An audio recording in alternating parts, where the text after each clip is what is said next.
The summit chamber pulsed with sterile light, the kind that made even titanium walls look tired. Ambient energy shimmered through the transparent ceiling dome, where a planet's rings, thick and molten gold, rotated in slow elegance above the station.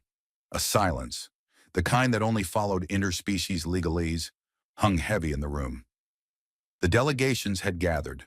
Illyrians, their blue-toned skin luminous under the overhead glow. The Trinsari, who always looked like they'd rather be elsewhere, preferably detonating something. The crystalline old Tor, floating serenely in humming tunes no one could quite identify. And the humans, of course, represented by a diplomatic attaché in a suit too clean to be trustworthy, and a soldier standing behind him chewing synthetic gum with the tenacity of a maintenance bot scrubbing rust. Sergeant Leo Maris shifted his weight, watching the alien representatives fidget with ceremonial scepters, digital translator bands, and political egos. He wasn't supposed to be here, technically. He'd missed his shuttle back to Earth Fleet Command because of a broken vending unit and a questionable bowl of station ramen. Now he was background noise, a lump in a too-tight uniform that still bore scorch marks from a previous skirmish, loitering behind diplomats who'd studied for years how to insult someone in 6 languages without moving their eyebrows. Opposite him, General Thera of Illyria stood perfectly still. Her armor glinted with geometric ridges, like it had been grown rather than forged. Her long ears twitched once, the only betrayal of motion. Eyes bright gold, jaw set like a planet's orbit. Leo didn't know much about Illyrian culture, but he did know she could probably throw him through a wall and file it under diplomatic misunderstanding.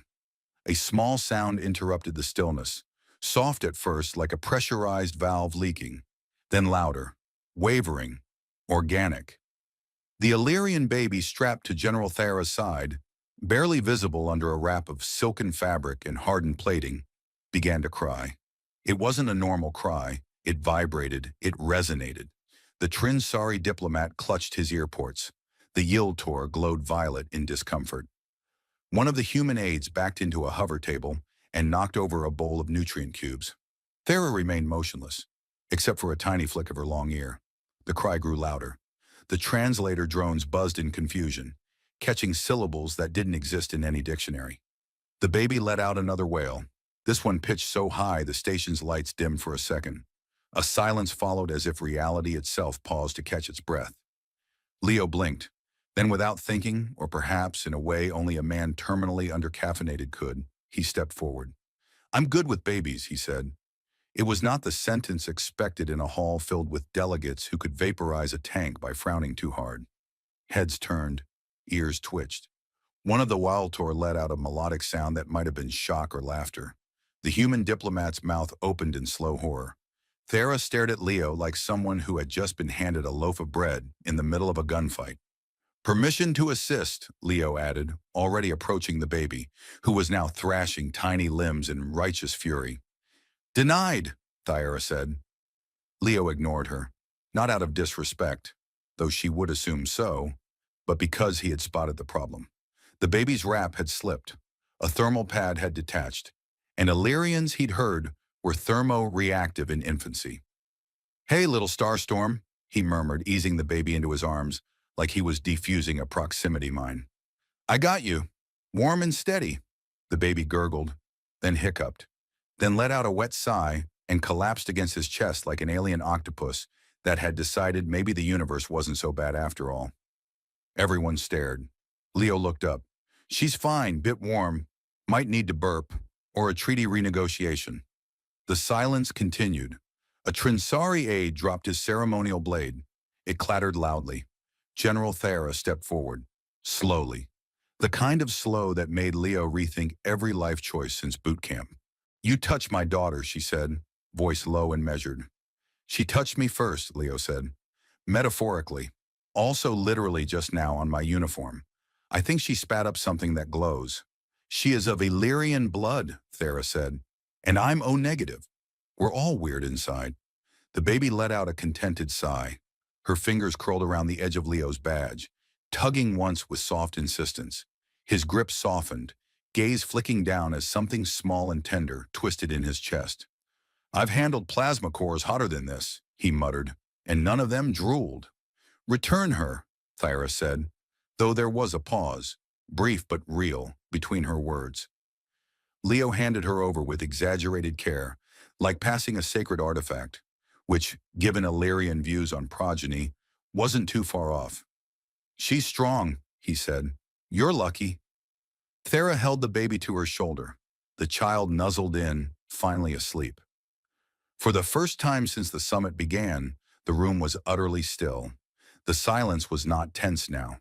It was heavy, contemplative, charged in a way that had nothing to do with politics or treaties. Then Leo turned to the human diplomat. "So are we writing Baby Whisperer into the treaty? Or should I draft a clause?" The human blinked. You handled, "Do you have children?" "God, no," Leo said. "I have a cactus. It died." There was a stifled laugh from somewhere among the delegates. A Trinsari delegate snorted. One of the crystal-bodied Il-Tor shimmered gently in pink, a sign of amusement. The human attaché cleared his throat. "Perhaps we might take a short recess?" "Good idea," Leo said. "I think she likes jazz. I'll hum something from the late 20th century and see if it calms galactic tensions." Thera looked at him, not with anger, not even confusion, but something else.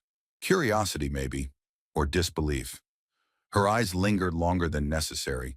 Then, without a word, she turned and strode from the room.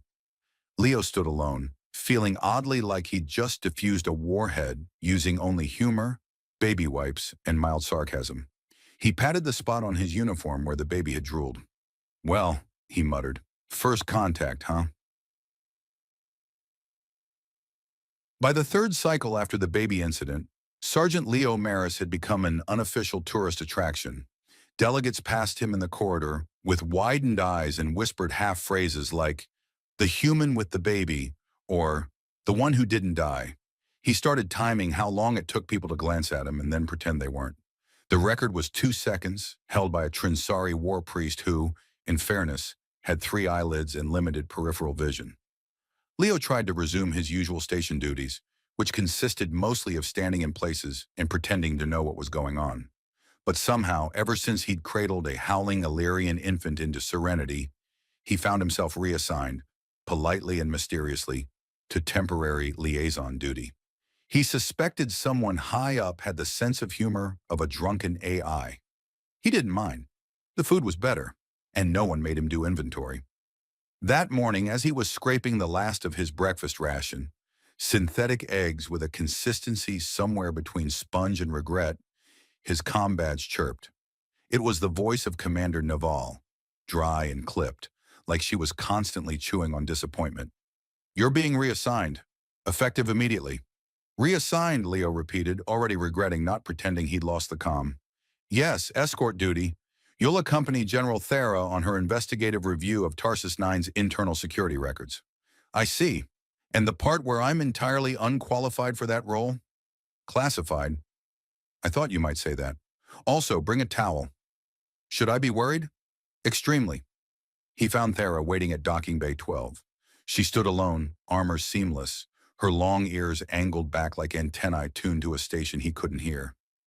The baby was nowhere in sight, which mildly disappointed Leo. He had actually practiced a lullaby involving space whales and something called a plunkfish. "You," she said. "Good morning," he replied cheerfully. "Still haven't killed me. I take that as progress." "We are investigating a potential security breach. Your presence was recommended." "Recommended, right. By whom?" She paused. "Your baby handling skills were noted." "I'm never living that down, am I?" "No." They boarded a maintenance transport with exposed wiring and a navigation system that coughed when booted. It drifted through the station's lower levels, areas not meant for diplomatic boots or polished uniforms. The walls were scarred with years of repurposing, the kind of place where things got lost, forgotten, or deliberately misplaced. As they passed through a decompression tunnel, Thera turned her head slightly. "My daughter remembers you." Leo blinked. "Is that good?" "She attempted to mimic your vocal pitch this morning." "So, yelling?" "She called the station's waste disposal system a metal butt with asthma." Leo grinned. "That does sound like me." You should feel honored. Illyrian infants rarely attempt mimicry outside their lineage. Well, he said, puffing his chest, I've been told I'm like a virus. I get into places I shouldn't. Their ride jolted to a stop. The doors creaked open into subsection 8R, a zone officially designated for environmental regulation, unofficially known among station techs as where complaints go to die. The lighting flickered and a faint buzzing echoed through the ducts. We had a sensor anomaly here, Thyara said, consulting a wrist node. Motion detected during restricted hours. No clearance logs, no visual data. Leo squinted. Sabotage? Possibly, or a technical glitch. But given recent summit tensions? Great. Nothing like the smell of paranoia in the morning. They moved slowly through the corridor. Thyra took point, scanning with an Illyrian handheld detector shaped like a seashell, and probably worth more than Leo's annual salary. He followed with a hand resting near his sidearm, although if things went bad, he suspected Thyra's armor alone could do more damage than his entire arsenal. They found the breach point in a storage alcove. The security node had been tampered with, not disabled, but subtly reprogrammed to loop visual feeds. Whoever did it knew their way around Illyrian and human tech, which made Leo's stomach tighten. You recognize this? She asked. Yeah. I dated someone who hacked a fleet commander's birthday alarm once. This feels like her style. Thera gave him a long, unreadable look. I don't recommend dating her, he added. She had 6 drones and a knife collection she named after emotions. As they turned back, a sudden thud echoed down the passage. Then another, heavy, repeating. Leo tensed, hand drawing toward his sidearm. Something's coming. Not something, Thyra said. Someone. From the far end, a figure emerged. A security bot, dented and flickering, stumbling like it had just discovered legs. Its I-beam sputtered, locking briefly on them before skipping to the ceiling. Then it let out a series of distressed beeps. Did it just swear at us? Leo asked. It's broadcasting a distress loop in obsolete Illyrian dialect. The bot collapsed with a wheeze. Leo knelt and accessed its diagnostics. It tried to purge its memory but failed halfway through. Look, there's a partial image fragment. Someone walked past it, cloaked. Human outline, heat signature masked. Impossible, Thyra said. Human cloaking is rudimentary. Unless someone stole Illyrian tech, or had help. She went quiet. Too quiet. Leo stood. All right, let's say someone is sabotaging the summit. Why? To disrupt negotiations? Or to provoke war, she said. He nodded slowly. And we're the odd couple investigating it. One with advanced weaponry and discipline. And me? They made their way back in silence, broken only by Leo muttering sarcastic mission names under his breath. Operation Baby Monitor, Diplomacy and Diapers, the General and the Doofus. Back at the upper decks as they neared the diplomatic wing, Thera paused. My daughter, she reacts differently when you're near. Differently how? Like smile differently or explode a vase with her mind differently? The first, she said, mostly. Leo tilted his head. So, I'm either a calming influence or a future intergalactic babysitter. You may be both, he exhaled. I'd better start carrying snacks. As she turned to leave, she paused. Then uncharacteristically, she said, Thank you. For not dropping the baby? He asked. For making her laugh. Leo watched her disappear down the corridor, wondering how he'd gone from an afterthought in combat boots to the only human a blue-skinned warrior trusted with her most precious secret. He scratched his head. Well, he muttered, guess I'll have to upgrade from cactus to actual childcare manual. By the time the summit reached its final day, tensions inside the diplomatic chamber were so thick, Leo swore even the station's recycled air had turned judgmental. Delegates from 28 systems sat in what might generously be described as polite silence, though most were probably strategizing how best to vaporize the others without getting blamed. The translation drones buzzed anxiously. The Illyrian baby, who had miraculously learned how to crawl during the night, was attempting to wedge herself under a conference table. Leo, seated precisely nowhere official, was trying very hard not to panic. He had not slept, he had not showered, and he was pretty sure the nanite in his coffee had grown sentient and wanted voting rights. But more importantly, he had a working theory, one that connected the cloaked figure, the sabotage, and the absurdly aggressive diplomatic coffee machine. The latter, it turned out, had been reprogrammed to serve scalding liquid only during moments of negotiation strain. One Trivarch ambassador had nearly lost his lower jaw. Across the chamber, General Thera met his eyes, subtly tilting her head. It was a signal. He still wasn't sure what kind of signal. Maybe be ready or you will probably die in 5 minutes. But he stood up anyway. No one noticed, which suited him fine. The plan was simple. Lure the saboteur, expose them publicly, and prevent interstellar war, which was ambitious considering Leo's most complicated accomplishment to date had been sneaking snacks into his old unit's barracks. He made his way toward the control deck, past security officers who looked like they'd rather be anywhere else, and one particularly nervous janitorial bot polishing the same tile for the third hour. At the systems console, he pretended to check communications logs while discreetly activating a scanner Thera had given him. At first, nothing. Then, a blip.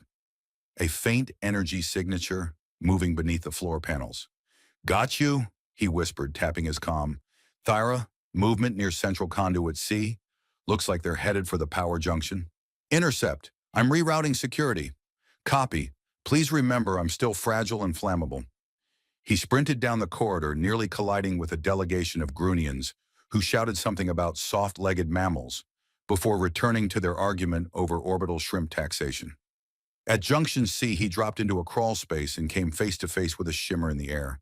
Something not quite visible, like heat haze. "I know you're there," he said. "Look, if you're trying to stop the summit, I get it. Bureaucracy makes me want to chew a plasma grenade too. But this isn't the way."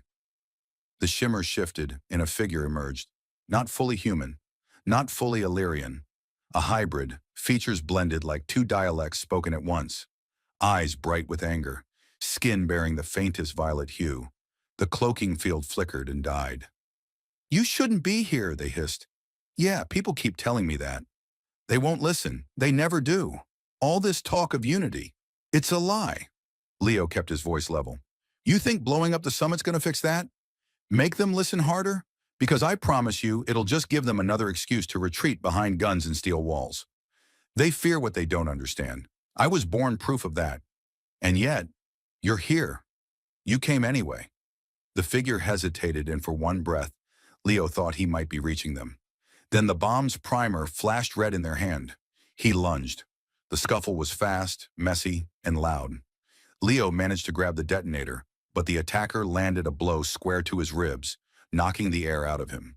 Pain sang through his chest like a badly tuned opera. But he held on. Feet scrambled, elbows flew.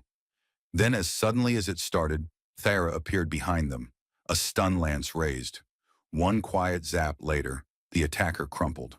Leo sat there wheezing like a broken accordion. Thera offered him a hand. "You always dive toward explosives?" "I like to keep my hobbies exciting." She examined the device. "Powerful, improvised, barely stable. I feel personally insulted." The saboteur was taken into custody quietly, escorted by a small fleet of heavily armed diplomats who were pretending not to be thrilled at the drama. Leo and Thera returned to the summit chamber just in time for the final vote. One by one, the delegates stood and cast their decisions: war or alliance, divide or unite. It came down to the Illyrian Council, whose matriarch leaned toward the microphone and said simply, "Let us raise our children without fear." The room exhaled. Afterward, Leo found himself leaning against a support column, trying not to fall asleep upright. Thera approached, carrying something bundled in a soft stasis blanket. "She refused to nap until she saw you," she said. Leo took the baby automatically. She gurgled and immediately tried to eat his comm badge. "Is this how political alliances are sealed now?" "Among Illyrians," Thera said, "parental approval weighs heavily." Leo looked down at the tiny creature in his arms. "You're not going to remember any of this, are you?" The baby sneezed. "Possibly in agreement." Thera studied him. "You did more than survive. You changed something." He gave her a tired smile. "I used to think my job was just not screwing up. Now I think maybe I can do more." She extended her arm. He clasped it. You're not just a soldier anymore, she said. He tilted his head. What am I then? You are very good with babies. They both laughed.